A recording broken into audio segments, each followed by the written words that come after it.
Assalamualaikum warahmatullahi wabarakatuh.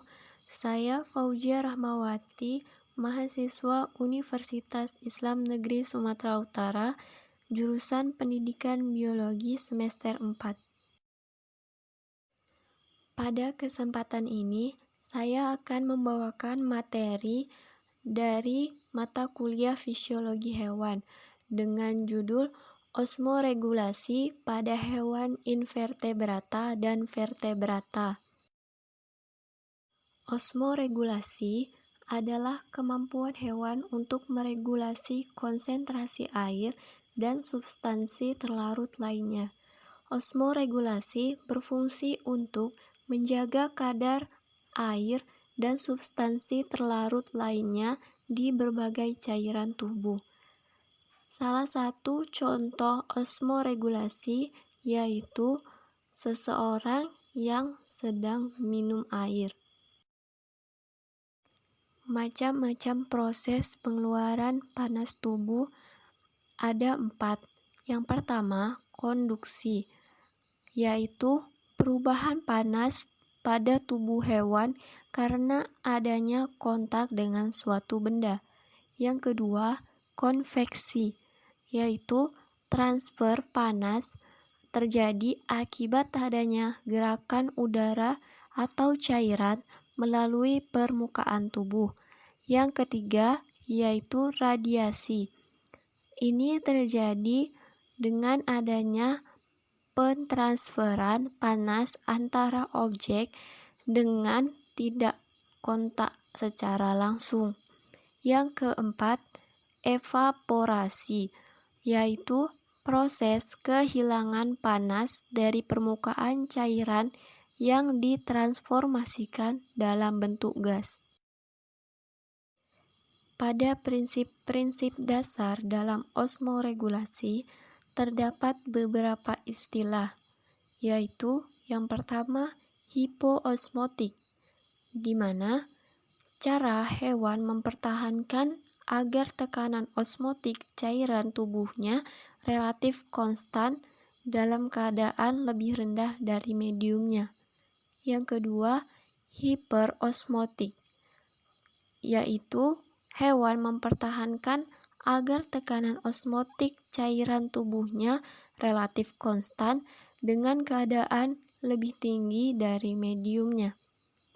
Yang ketiga, isoosmotik, di mana cairan tubuh dengan tekanan osmotik sama dengan tekanan air laut.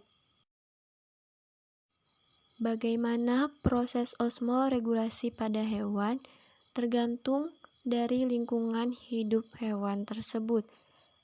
Lingkungan hidup hewan terbagi menjadi 2, yaitu di darat dan di air. Di air terbagi menjadi 2, yaitu air laut dan air tawar. Osmoregulasi pada hewan invertebrata. Saya mengambil contoh osmoregulasi pada serangga. Kehilangan air pada serangga terjadi melalui proses penguapan. Kebanyakan serangga mengurangi kehilangan air dengan menutup spirakelnya pada saat gerakan bernafas. Cara lainnya adalah dengan meningkatkan impermeabilitas kulitnya, yaitu dengan kutikula yang berlilin. Osmoregulasi pada hewan invertebrata selanjutnya yaitu osmoregulasi pada Annelida. Contohnya pada cacing tanah seperti Lumbricus terrestris, yaitu merupakan regulator hiperosmotik yang efektif. Hewan ini secara aktif mengabsorpsi ion-ion. Urin yang dihasilkannya juga encer, yang secara esensial bersifat hipoosmotik mendekati isoosmotik terhadap darahnya. Diduga konsentrasi urinnya ini disesuaikan menurut kebutuhan keseimbangan air pada tubuhnya. Homeostatis regulasi juga dilakukan dengan pendekatan perilaku, yaitu aktif di malam hari dan menggali tanah lebih dalam bila permukaan tanahnya itu lebih kering. Osmoregulasi pada invertebrata selanjutnya yaitu pada moluska. Contohnya siput atau keong. Siput atau keong memiliki tekanan osmotik cairan internal yang bervariasi secara luas tergantung kandungan air pada lingkungan. Untuk menghindari kehilangan air yang berlebihan, keong akan berlindung dengan membenamkan diri ke dalam tanah serta menutup cangkangnya dengan semacam operkulum yang berasal dari lendir yang dikeluarkannya. Kebanyakan keong darat secara rutin mengeluarkan suatu zat yang mengandung nitrogen dalam bentuk asam urat yang sulit larut dalam air. Selama masa estivasi atau tidur musim panas, asam urat ini disimpan dalam ginjal dengan maksud mengurangi kehilangan air untuk mengekskresikan nitrogen tersebut. Selanjutnya, osmoregulasi pada hewan vertebrata. Osmoregulasi yang pertama pada ikan air tawar dan ikan air laut. Ikan air laut hidup pada lingkungan hipertonik, sehingga cenderung kehilangan air melalui kulit dan insang. Untuk mengatasi kehilangan air, ikan meminum air laut sebanyak-banyaknya. Kemudian ikan air tawar, cairan tubuhnya bersifat hiperosmotik terhadap lingkungan, sehingga air cenderung masuk secara difusi melalui permukaan tubuh yang bersifat semi-permeabel. Bila hal ini tidak terkendali, maka garam-garam dalam tubuh akan menghilang dan cairan tubuh mengencer. Disinilah fungsi ginjal bekerja, di mana ginjal akan memompa keluar air tersebut dalam bentuk air seni.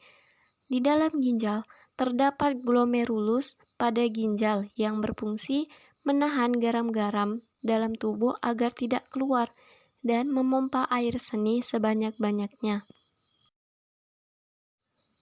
Osmoregulasi pada vertebrata selanjutnya yaitu pada aves. Burung yang hidup di daerah pantai memiliki pemasukan garam yang berlebihan, maka burung harus mengeluarkan kelebihan garam melalui cekungan dangkal yang terdapat pada kepala bagian atas dekat hidung. Apabila terjadi kelebihan garam dalam tubuh, maka burung itu akan mengekskresikan cairan pekat yang mengandung NaCl. Kelenjar atau cekungan dangkal tersebut hanya akan aktif pada saat tubuh burung kelebihan garam.